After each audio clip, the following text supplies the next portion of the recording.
ನಮಸ್ಕಾರ ಆತ್ಮೀಯರೇ. ಪರಿಮಳ ಪ್ರಕಾಶನ ಜಮಖಂಡಿ ಕಲಬುರಗಿಯ ಪ್ರವೀಣ ವಾಹಿನಿ ಯೂಟ್ಯೂಬ್ ಚಾನಲ್ನ ಪ್ರವೀಣವಾಣಿಯನ್ನು ನಾನು ಪ್ರತಿ ದಿವಸ ತಮ್ಮೆದುರಿಗೆ ಪ್ರಸ್ತುತಪಡಿಸುತ್ತಾ ಪ್ರವೀಣವಾಣಿಯನ್ನು ವಾಚನ ಮಾಡಿ ಅದನ್ನು ವಿಶ್ಲೇಷಣೆ ಮಾಡುವಂಥ ಪ್ರಯತ್ನನ ಪ್ರತಿ ಸಲ ನಂದಾಗಿರ್ತದೆ. ಅದೇ ರೀತಿ ಈ ಸರ್ತಿನೂ ಕೂಡ ಏನಪ್ಪ ಅಂದರೆ ಪ್ರವೀಣವಾಹಿನಿಯಲ್ಲಿ ಅಂದರೆ ಪ್ರವೀಣವಾಹಿನಿ ಯೂಟ್ಯೂಬ್ ಚಾನಲ್ನ ಮುಖಾಂತರ ಪ್ರವೀಣವಾಣಿಯನ್ನು ವಾಚನ ಮಾಡಿ ಅದನ್ನು ವಿಶ್ಲೇಷಣೆ ಮಾಡುವಂತಹ ಪ್ರಯತ್ನ ನಂದಾಗಿರ್ತದೆ.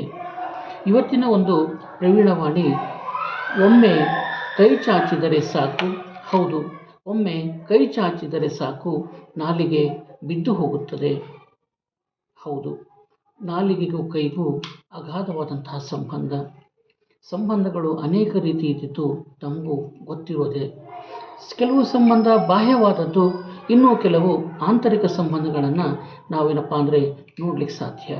ಕೆಲವು ರಕ್ತ ಸಂಬಂಧಗಳಾದವು ಅಂದರೆ, ಇನ್ನೂ ಕೆಲವೇನಪ್ಪ ಅಂತಂದರೆ ರಕ್ತ ಸಂಬಂಧಗಳು ಕೆಲವಾಗಿದ್ದು ಅಂದ್ರೆ, ಇನ್ನೂ ಒಂದೇನಪ್ಪ ಅಂತಂದರೆ ಸಮಾಜಗಳಿರುವಂತಹ ವಿವಿಧ ರೀತಿಯ ಸಂಬಂಧಗಳನ್ನು ನಾವು ನೋಡ್ಲಿಕ್ಕೆ ಸಾಧ್ಯ. ಅದೇ ರೀತಿ ಅಂಗಗಳ ನಡುವೆ ಸಂಬಂಧಗಳನ್ನು, ನಮ್ಮ ಕಾಯದ ನಡುವೆ ಇರುವಂತಹ ಅಂಗಗಳ ನಡುವೆ ಸಂಬಂಧವನ್ನು ಕೂಡ ನಾವು ನೋಡ್ಲಿಕ್ಕೆ ಸಾಧ್ಯ. ಅಂಗಗಳ ನಡುವೆ ಸಂಬಂಧ ಇರುವುದರಿಂದಲೇ ನಾವು ಕಾಯದ ಮೂಲಕ ಕಾಯಕಗಳನ್ನು ಸರಿಯಾಗಿ ಮಾಡಲಿಕ್ಕೆ ಸಾಧ್ಯ, ಯಶವನ್ನು ಪಡೀಲಿಕ್ಕೆ ಸಾಧ್ಯ. ಈ ರೀತಿ ಬಂಧವನ್ನು ಇಟ್ಕೊಂಡ ಇವತ್ತು ಒಂದೇನಪ್ಪ ಅಂದರೆ ಪ್ರವೀಣವಾಹಿನಿಯಲ್ಲಿ ಒಂದು ಪ್ರವೀಣವಾಣಿಯನ್ನು ವಾಚನ ಮಾಡುವಂತಹ ನಾನು ಪ್ರಯತ್ನವನ್ನು ಮಾಡ್ತಾ ಇರೋದು. ಆತ್ಮೀಯರೇ, ಒಮ್ಮೆ ಕೈ ಚಾಚಿದರೆ ಸಾಕು, ಹೌದು, ಒಮ್ಮೆ ಕೈ ಚಾಚಿದರೆ ಸಾಕು ನಾಲಿಗೆ ಬಿದ್ದು ಹೋದೀತು. ಎಷ್ಟೊಂದು ಅರ್ಥಪೂರ್ಣವಾದಂಥ ಮಾತು. ಯಾಕಂತಂದರೆ ಈ 4 ಸಾಲಿನ ಮಾತು ಬಹುಶಃ ಇದು ಅನೇಕ ರೀತಿಯಿಂದ ಅಭಿವ್ಯಕ್ತಪಡಿಸಿದ್ದಾರೆ. ಪದ ಬದಲಾವಣೆಗಳಾದರೂ ಅರ್ಥ ಒಂದೇ ರೀತಿಯಿಂದ ವಿವರಿಸಿದ್ದಾರೆ. ಮತ್ತು ಎಷ್ಟೆಲ್ಲ ಏನಪ್ಪ ಅಂದರೆ ಈ 4 ಸಾಲಿನ ಒಂದು ಸಂದೇಶವನ್ನು ಹಲವು ರೀತಿಯಿಂದ ಅಭಿವ್ಯಕ್ತಪಡಿಸಿದ್ದು ಸತ್ಯ. ಆದರೂ ಸಹ ಇವತ್ತು ನಾನೂ ಅಭಿವ್ಯಕ್ತಪಡಿಸಲಿಕ್ಕೆ ಪ್ರಯತ್ನವನ್ನು ಮಾಡ್ತಾ ಇದ್ದೀನಿ. ಕಾರಣ ಆತ್ಮೀಯರಿಗೆ ಗೊತ್ತಿರಬೇಕು ಏನಪ್ಪ ಅಂತಂದಾಗ, ನಾಲಿಗೆಗೂ ಕೈಗೂ ಎಷ್ಟೊಂದು ಸಂಬಂಧ ಅಂತಂದರೆ, ಒಮ್ಮೆ ಬೇರೆಯವರೆಲ್ಲರಿಗೆ ನಾವು ಕೈ ಚಾಚಿದರೆ ಸಾಕು ನಮ್ಮ ನಾಲಿಗೆ ಬಿದ್ದು ಹೋಗ್ಬಿಡ್ತದೆ. ಹೌದಲ್ಲ? ಇದಕ್ಕೇನಪ್ಪ ಅಂತಂದರೆ ಈ 4 ಸಾಲಿನ ನುಡಿಗೆ ನನಗೆ ಏನಂದರೆ ದೃಷ್ಟಾಂತ ರೂಪದ ಕಥೆಯನ್ನು ನೆನಪು ಬರ್ತಾ ಇರೋದು. ಹಿಂದೆ ಏನಪ್ಪ ಅಂದರೆ ಚಾಣಕ್ಯ ತನ್ನ ನನ್ನ ಎಲ್ಲ ರೀತಿಯಿಂದ ಬೆಂಬಲಿಸ್ತಾನೆ, ಎಲ್ಲ ರೀತಿಯ ಸಹಕಾರವನ್ನು ಕೊಡ್ತಾನೆ ಮತ್ತು ಬೇರೆ ರೀತಿಯ ಯುದ್ಧ ನೀತಿಗಳನ್ನು ಮತ್ತು ಯುದ್ಧಕ್ಕೆ ಬೇಕಾದಂತಹ ಏನಂದರೆ ಯಾವ ರೀತಿ ಯುದ್ಧದಲ್ಲಿ ನಾವು ಯುದ್ಧವನ್ನು ಮಾಡಬೇಕು ಆ ಎಲ್ಲ ಕೌಶಲ್ಯಗಳನ್ನು ಆತನಿಗೆ ಹೇಳುವುದರ ಮೂಲಕ ಆ ಬದುಕನ್ನು ಆತನದು ಸವಿಸ್ತಾರವನ್ನಾಗಿ ಮಾಡ್ತಾನೆ. ಅಷ್ಟೇ ಯಾಕೆ ಅಗರ್ಭವಾದಂತಹ ಜೀವನವನ್ನು ಒದಗಿಸ್ಕೊಡ್ತಾನೆ. ತನ್ನ ಸಾಮ್ರಾಜ್ಯ ವಿಸ್ತರಣೆಗೆ ಕಾರಣವಾಗ್ತಾನೆ. ಅಭೂತಪೂರ್ವವಾದಂತಹ ಅರಮನೆ, ಸವಲತ್ತುಗಳು, ಅನುಕೂಲಗಳು, ಬೇಕು ಬೇಡಗಳು ಇಂಥದ್ದು ಇಲ್ಲ ಅನ್ನುವಂತಹ ಸ್ಥಿತಿಯಲ್ಲಿ ಆ ರಾಜನಿಗೆ ಇಡ್ತಾನೆ. ಇದನ್ನೆಲ್ಲ ಏನಪ್ಪ ಅಂತಂದರೆ ಆತನ ವೈಭೋಗ, ಆತನ ಸಾಧನೆ ಮತ್ತು ಆತನಲ್ಲಿರುವಂಥ ಶೌರ್ಯ ಎಲ್ಲವನ್ನ ಕೇಳಿದಂತಹ ಏನಂದರೆ ಇದು ಆ ಕೀರ್ತಿ ಕೇವಲ ದೇಶದಲ್ಲಿ ಅಷ್ಟೇ ಅಲ್ಲ, ಇಡೀ ಪ್ರಪಂಚದಲ್ಲಿಯೂ ಕೂಡ ಇದು ವಿಸ್ತರಿಸ್ತದ, ಹಬ್ಬುತ್ತದೆ. ಕೇಳಿದಂತಹ ಒಬ್ಬ ವಿದೇಶಿ ಪ್ರವಾಸಿಗ ಭಾರತಕ್ಕೆ ಬರ್ತಾನೆ. ಆತನೇನಪ್ಪ ಅಂತಂದರೆ ಚಾಣಕ್ಯ ಮತ್ತು ಆತನ ರಾಜನ ಬಗ್ಗೆ ಗೊತ್ತಾಗ್ತದೆ. ಆಗ ಉತ್ತರದೆಡೆಗೆ ಪ್ರಯಾಣವನ್ನು ಮಾಡಿದಂಥವನು ಸಾಮ್ರಾಜ್ಯದ ಅಧಿಪತಿಯಾದಂತಹ ರಾಜನಲ್ಲಿ ಹೋಗ್ತಾನೆ. ಆ ಸಾಮ್ರಾಜ್ಯವನ್ನು, ವೈಭೋಗವನ್ನು, ಐಶ್ವರ್ಯವನ್ನು ಮತ್ತು ವಿಸ್ತರಿಸಿದಂತಹ ಸಾಮ್ರಾಜ್ಯದ ರೀತಿಯನ್ನು ಹಾಗೂ ಎಲ್ಲವನ್ನ ನೋಡಿದಂಥವನು ನಿಜಕ್ಕೂ ಏನಪ್ಪ ಅಂದರೆ ಹೌಹಾರ್ತಾನೆ. ಆ ಸಾಧನೆಗೆ ಹೌದು ಅನ್ನುವಂತಹ ಮಾತನ್ನು ವ್ಯಕ್ತಪಡಿಸ್ತಾನೆ. ಅದಕ್ಕೇನಪ್ಪ ಅಂದರೆ ಆ ಮಾತುಗಳನ್ನು ಪ್ರವಾಸಿಗ ರಾಜನಲ್ಲಿ ಹೇಳಿದ ಕೇಳಿದಾಗ ಪ್ರತಿ ಮಾತಿಗೂ ನೀನು ಸಾಧಕ ಹೌದು, ಎಲ್ಲದಕ್ಕೂ ನನ್ನ ಗುರುಗಳು ಚಾಣಕ್ಯನೇ ಕಾರಣ ಮತ್ತು ನಿನ್ನ ವಿಸ್ತರಿಸಿದಕ್ಕೂ ಕೂಡ ಏನಪ್ಪ ಅಂದರೆ ಸಾಮ್ರಾಜ್ಯ ವಿಸ್ತರಣೆಗೆ ನನ್ನ ಗುರುಗಳು ಚಾಣಕ್ಯನೇ ಕಾರಣ.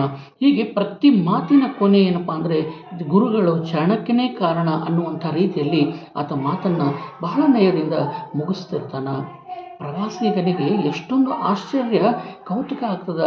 ಅಲ್ಲ, ಇಷ್ಟೊಂದು ಸಾಮ್ರಾಜ್ಯದ ಒಂದು ಅಧಿಪತಿಯನ್ನಾಗಿ ಮಾಡಿದಂತಹ ಚಾಣಕ್ಯ ಈ ರಾಜನೇ ಈ ರೀತಿ ಇರಬೇಕಾದಾಗ ಆ ರಾಜ್ಯವನ್ನ ಮಾಡಿದಂತಹ ಗುರು ಆ ಚಾಣಕ್ಯ ಯಾವ ರೀತಿ ಇರಬೇಕು ಅನ್ನೋದನ್ನ ಏನಪ್ಪ ಅಂದರೆ ಅವನಲ್ಲಿ ಕೌತುಕ ಕಾತುರ ಹೆಚ್ಚಾಗ್ತದ.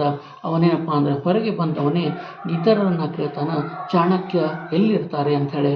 ಆಗ ಹೇಳ್ತಾರೆ, ಇಲ್ಲ ಚಾಣಕ್ಯ ಇಂಥ ಸ್ಥಳದಲ್ಲಿ ಇರ್ತಾರೆ ಅಂಥೇಳಿ.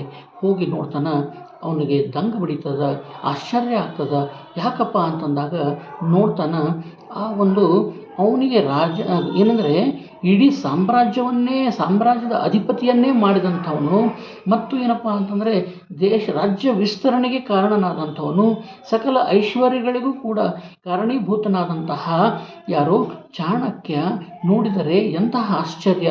ಯಾಕಂದರೆ ಅತಿ ಸಣ್ಣದಾದಂತಹ ಒಂದು ಗುಡಿಸಲಿನಲ್ಲಿ ಈತ ವಾಸ ಮಾಡ್ತಿರ್ತಾನೆ. ಯಾವ ಸವಲತ್ತುಗಳು ಇರೋಂಗಿಲ್ಲ, ಅನುಕೂಲಗಳು ಇರೋಂಗಿಲ್ಲ, ಭವ್ಯತೆ ಇರೋಂಗಿಲ್ಲ ಮತ್ತು ಏನಪ್ಪ ಅಂದರೆ ಅಲ್ಲಿ ಯಾವುದೇ ರೀತಿ ಏನಪ್ಪ ಅಂದಾಗ ಬೇಕಾದಂತಹ ಏನಂದರೆ ಹೆಚ್ಚಿನ ಸವಲತ್ತುಗಳು ಇಲ್ಲದಂತಹ ಅದರಲ್ಲಿ ಸರಳವಾದಂತಹ ಜೀವನವನ್ನು ನಡೆಸ್ತಾ ಇರ್ತಾನೆ ಚಾಣಕ್ಯ. ಆಗ ಆ ಪ್ರವಾಸಿಗ ಕೇಳ್ತಾನೆ, ಅಲ್ಲ ಹಿಂಗ್ಯಾಕೆ, ಅಲ್ಲ ಮತ್ತು ನೀ ಇಷ್ಟೆಲ್ಲ ಅವನಿಗೆ ಎಲ್ಲ ಮಾಡಿಕೊಟ್ಟು ಯಾಕೆ ನಿನಗೇನು ಮಾಡಿಕೊಡ್ಲಿಲ್ಲೇನು ಆ ರಾಜ ಅಂಥೇಳಿ. ಇಲ್ಲಿಲ್ಲ, ಮನಸ್ಸು ಏನಪ್ಪ ಅಂದರೆ ನಾನು ಬೇಡಿದ್ರೆ ಏನೆಲ್ಲ ಸಿಗ್ತಿತ್ತು, ಎಲ್ಲ ಅಧಿಕಾರಗಳು ಎಲ್ಲ ಅನುಕೂಲಗಳನ್ನು ಆತ ಮಾಡಿಕೊಡ್ತಿದ್ದ ಅಂಥೇಳಿ. ಮತ್ತು ಯಾಕಾಗಿಲ್ಲ ಅಂತಂದಾಗ ಆ ಚಾಣಕ್ಯ ಹೇಳಿದಂಥ ಮಾತು ನಿಜಕ್ಕೂ ಪಾಲನೀಯ ಅಂಥೇಳಿ ಅನ್ನಿಸ್ತದ. ನಾನು ಈಗೇನು 2 ಮಾತನ್ನು ಹೇಳ್ದಲ್ಲ, 2 ಸಾಲುಗಳನ್ನು ಅಲ್ಲಿ ಒಮ್ಮೆ ಕೈ ಚಾಚಿದರೆ ಸಾಕು ನಾಲಿಗೆ ಬಿದ್ದು ಹೋಗುತ್ತದೆ ಅಂಥೇಳಿ ಹೇಳ್ತಾನೆ. ಹೌದು, ಎಷ್ಟೊಂದು ಸತ್ಯ ಅದ. ಅವ ಅಂತಾನೆ, ನಾನು ನನ್ನ ರಾಜನನ್ನು ಹೋಗಿ ನನಗೆ ಇಂಥದ್ದು ಬೇಕು, ಇಂಥದ್ದನ್ನು ಒದಗಿಸ್ಕೊಡು, ಇಷ್ಟೆಲ್ಲ ಅನುಕೂಲಗಳನ್ನು ಮಾಡಿಕೊಡು, ಹೀಗೆಲ್ಲ ಅಂಥೇಳಿ ಅವನನ್ನು ಹೇಳಿದರೆ ಅವನು ಬಹಳ ಖುಷಿಯಿಂದ ಮುತುವರ್ಜಿಯಿಂದ ಸ್ವತಃ ತಾನೇ ನಿಂತು ಎಲ್ಲವನ್ನ ಮಾಡಿಕೊಟ್ಟಾನು. ಆದರೆ ಒಮ್ಮೆ ಅವನಿಂದ ನಾನು ಸಹಾಯವನ್ನು ಪಡೆದ್ರೆ ಸಾಕ, ಸಹಾಯ ಹಸ್ತವನ್ನು ಏನಪ್ಪ ಅಂದರೆ ಆತ ಚಾಚ್ತಾನ, ನಾನು ಹಸ್ತವನ್ನು ಚಾಚಬೇಕಾಗ್ತದೆ. ಒಮ್ಮೆ ನಾನು ಕೈ ಚಾಚಿದರೆ ಸಾಕು ನನ್ನ ನಾಲಿಗೆ ಬಿದ್ದು ಹೋಗ್ತದೆ.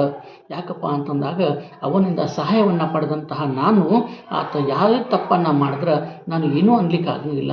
ತಪ್ಪು ದಾರಿಯಲ್ಲಿ ಹೋದರೂ ಕೂಡ ನಾನು ಅವನು ನಿಲ್ಲಿಸ್ಲಿಕ್ಕೆ ಆಗಂಗಿಲ್ಲ. ಮತ್ತು ಯಾವುದೇ ರೀತಿ ಏನಪ್ಪ ಅಂದರೆ ಅಪರಾಧಗಳನ್ನು ಮಾಡಿದ್ರೆ ನೀ ಮಾಡಿ ಅನ್ನಂತ ಹೇಳಕ್ಕೆ ಆಗಂಗಿಲ್ಲ. ನನ್ನ ಬಾಯಿ ಸ್ವಾತಂತ್ರ್ಯವನ್ನು ಕಳ್ಕೊಂಡ್ಬಿಡ್ತದೆ. ಮತ್ತು ಆ ಪ್ರತಿ ಕ್ಷಣ ಪ್ರತಿ ಸಲ ಅವನು ಏನು ಮಾಡಿದ್ರು ನಾನು ಹೌದು ಅನ್ಬೇಕಾಗ್ತದೆ, ಬಹುಪರಾಗ ಅನ್ಬೇಕಾಗ್ತದೆ, ನೀನೇ ಸತ್ಯ ಅನ್ಬೇಕಾಗ್ತದೆ. ಅದನ್ನು ನನ್ನ ನಾಲಿಗೆಯ ಸ್ವಾತಂತ್ರ್ಯವನ್ನು ಕಳೆದುಕೊಳ್ಳಲಿಕ್ಕೆ ತಯಾರಿಲ್ಲ. ಅದಕ್ಕೆ ನಾನು ಅವನೆದುರಿಗೆ ಕೈ ಚಾಚಿಲ್ಲ ಅನ್ನುವಂಥ ಮಾತನ್ನು ಹೇಳ್ತಾನೆ. ಆಗ ಪ್ರವಾಸಿಗ ನಿಜಕ್ಕೂ ಏನಪ್ಪ ಅಂದ್ರೆ ಆತನ ಮಾತಿಗೆ ಮೆಚ್ಚುಗೆಯನ್ನು ವ್ಯಕ್ತಪಡಿಸ್ತಾನೆ. ಹೌದು, ನಿಜವಾದಂತಹ ಮಾತು. ಕೈಗೂ ನಾಲಿಗೆಗೂ ದೂರ ಇದ್ದರೂ ಕೂಡ ಅವಿನಾಭಾವ ಸಂಬಂಧ ಅದ. ಒಮ್ಮೆ ಕೈ ಚಾಚಿದರೆ ನಾಲಿಗೆ ಬಿದ್ದು ಹೋಗ್ತದೆ. ಎಷ್ಟೊಂದು ಸತ್ಯವಾದಂಥ ಮಾತು, ಹೌದಲ್ರಿ? ಯಾಕಂತಂದರೆ ನಾವು ಇವತ್ತಿಗೂ ನೋಡ್ತಾ ಬರ್ತೀವಿ, ನಮ್ಮಲ್ಲಿ ಅಥವಾ ನಮ್ಮವರು ಹಾಗೂ ಅಥವಾ ನಾವೇ ಒಂದು ಸರಿ ಯಾರಿಗಾದರೂ ಹೋಗಿ ನಾವು ಕೈಯನ್ನು ಚಾಚಿದರೆ, ಯಾರಾದರೂ ಮುಂದೆ ಹೋಗಿ ಕೈ ಚಾಚಿದರೆ ಸಾಕ, ಹೌದಾ, ಅವರು ಸಹಾಯವನ್ನು ಮಾಡ್ತಿರ್ಬೋದಾ, ಅನುಕೂಲಗಳನ್ನು ಒದಗಿಸ್ತಿರ್ಬೋದಾ, ಆಗದ ಕೆಲಸವನ್ನು ಕೂಡ ಮಾಡಿಕೊಡ್ತಿರ್ಬೋದಾ. ಆದರೆ ಅವರಿಂದ ನಾನು ಸಹಾಯವನ್ನು ಪಡೆದಂಥವನು ಅವರ ಏನಪ್ಪ ಅಂದರೆ ಯಾವುದೇ ತಪ್ಪನ್ನು ಮಾಡಿದ್ರೆ, ತಪ್ಪು ಹಾದಿಗೆ ಹೋದ್ರೆ ಮತ್ತು ಬೇಡದ್ದನ್ನು ಮಾಡಿದಾಗ ಅವರಿಗೆ ನಾನು ಏನೂ ಅನ್ನಲಿಕ್ಕೆ ಆಗಂಗಿಲ್ಲ. ನಾನು ಕೈ ಚಾಚಿರುವುದ ಕಾರಣ ನನ್ನ ನಾಲಿಗೆ ಏನಂದರೆ ಬಿದ್ದು ಹೋಗ್ಬಿಡ್ತದೆ. ಮತ್ತು ನಾನು ಮೌನಿ ಆಗಬೇಕಾಗ್ತದೆ, ಆತನ ಮಾಡಿದ್ದೆಲ್ಲ ನೋಡ್ತಾ ಇರಬೇಕಾಗ್ತದೆ ಅನ್ನುವಂಥ ಮಾತನ್ನು ಇಲ್ಲಿ ನಮ್ಗೆ ಗೊತ್ತಾಗ್ತದೆ. ಅದಕ್ಕೇನಪ್ಪ ಅಂತಂದರೆ ನಾವು ಕೂಡ ಅಥವಾ ನಾವು ಸುತ್ತಮುತ್ತಲಿನ ನೋಡಿದಿರ್ಬೋದಾ, ನಾವೇ ಆಗಿರ್ಬೋದಾ, ಕೈ ಚಾಚುವಕ್ಕಿಂತ ಮುಂಚೆ ಒಮ್ಮೆ ಯೋಚನೆ ಮಾಡೋಣವೇ? ಯಾರಿಗೊತ್ತು, ನಾವು ಕೈಯನ್ನು ಚಾಚಿದರೆ ಸಹಾಯವನ್ನು ಮಾಡಿದಂಥವನು ಅವನ ಋಣದಲ್ಲಿ ನಾವು ಬಿದ್ದು ಬಿಡ್ತೀವಿ. ಏನು ಮಾಡಿದರೂ ಕೂಡ ಮೌನಿಯಾಗಿ ಇರಬೇಕಾಗ್ತದೆ. ನಾಲಿಗೆಯ ಸ್ವಾತಂತ್ರ್ಯವನ್ನು ಕಸಿದು ಕೊಡಬೇಕಾಗ್ತದೆ. ನಾಲಿಗೆ ಸ್ವಾತಂತ್ರ್ಯವನ್ನು ಕಸಿದುಕೊಳ್ಳದಂತೆ ಸ್ವತಂತ್ರವಾಗಿ ಬದುಕೋಣವೇ. ಹಸ್ತ ಚಾಚದಂತೆಯೇ ಬೇರೆಯವರಿಗೆ ಸಹಾಯ ಮಾಡುತ್ತಲೇ ಇರುವಂಥ ಪ್ರಯತ್ನವನ್ನು ಮಾಡೋಣವೇ. ನಮಸ್ಕಾರ ಆತ್ಮೀಯರೇ, ಈಗಾಗಲೇ ಹೇಳಿದಂಗೆ ಪರಿಮಳ ಪ್ರಕಾಶನದ ಈ ಒಂದು ಯೂಟ್ಯೂಬ್ ಆದಂತಹ ಪ್ರವೀಣ ವಾಹಿನಿ ಅನ್ನುವಂಥ ಯೂಟ್ಯೂಬ್ ಇದರ ಮುಖಾಂತರ ನಾನು ಸ್ಟೇಟಸ್ನಲ್ಲಿ ಹಾಕುವಂತಹ ಪ್ರವೀಣ ವಾಣಿಯನ್ನು ವಾಚನ ಮತ್ತು ವಿಶ್ಲೇಷಣದ ಪ್ರಯತ್ನ ನಿರಂತರ ಮಾಡ್ತಾನೆ ಇರ್ತೀನಿ. ಇವತ್ತು ಕೂಡ ಮಾಡಿದ್ದೀನಿ. ಆತ್ಮೀಯರೇ, ದಯವಿಟ್ಟು ಏನಪ್ಪ ಅಂದರೆ ಮೊದಲಿನಂತೆಯೇ ಬೆಂಬಲಿಸಿರಿ. ಮೊದಲಿನಂತೆಯೇ ಸಹಾಯವನ್ನು ಮಾಡ್ತಾ ನಮ್ಮ ಒಂದು ಏನಂದರೆ ತಾವು ಒಂದು ಕೊಡುವಂತಹ ಒಂದು ಪುರಸ್ಕಾರ ಅಂತಂದಾಗ ಬೆಂಬಲವನ್ನು ನೀಡುವಂಥದ್ದು, ಪ್ರೋತ್ಸಾಹವನ್ನು ನೀಡುವಂಥದ್ದು ಮತ್ತು ಲೈಕನ್ನು ಮಾಡಿ ಶೇರನ್ನು ಮಾಡಿದಂಥ ಮೊದಲಿನಿಂದ ಏನು ಮಾಡ್ತಾಯಿದ್ದೀರಿ, ಲೈಕ್ ಮಾಡೋದನ್ನು, ಶೇರ್ ಮಾಡೋದನ್ನು ದಯವಿಟ್ಟು ತಪ್ಪಿಸದೆ, ಇಲ್ಲಿವರೆಗೂ ಯಾರು ಸಬ್ಸ್ಕ್ರೈಬ್ ಆಗಿಲ್ಲ ತಾವು ದಯವಿಟ್ಟು ಈ ಪ್ರವೀಣ ವಾಹಿನಿ ಯೂಟ್ಯೂಬ್ ಚಾನಲ್ಗೆ ಸಬ್ಸ್ಕ್ರೈಬ್ ಆಗಿ ನನ್ನನ್ನು ಬೆಂಬಲಿಸಬೇಕು, ಹುರಿದುಂಬಿಸಬೇಕು. ಇನ್ನೂ ಅನೇಕ ಹೊಸ ವಿಚಾರಗಳನ್ನು ಅಭಿವ್ಯಕ್ತಪಡಿಸಲಿಕ್ಕೆ ತಾವು ಸಹಕಾರವನ್ನು ಕೊಡಬೇಕು. ಖಂಡಿತವಾಗಿಯೂ ತಾವು ಸಬ್ಸ್ಕ್ರೈಬ್ ಮಾಡುವುದರ ಮೂಲಕ ಸಹಾಯವನ್ನು ಮಾಡ್ತೀರಿ ಅನ್ನುವಂತಹ ವಿಶ್ವಾಸದೊಂದಿಗೆ ನಾವು ನಿಮ್ಮಿಂದ ಬಿಡುವನ್ನು ಪಡಿತೀನಂತ ಮತ್ತೆ ಭೇಟಿಯಾಗೋಣವೇ. ನಮಸ್ಕಾರ, ನಿಮ್ಮ ಬಿದಿಗೆ ಚಂದ್ರ.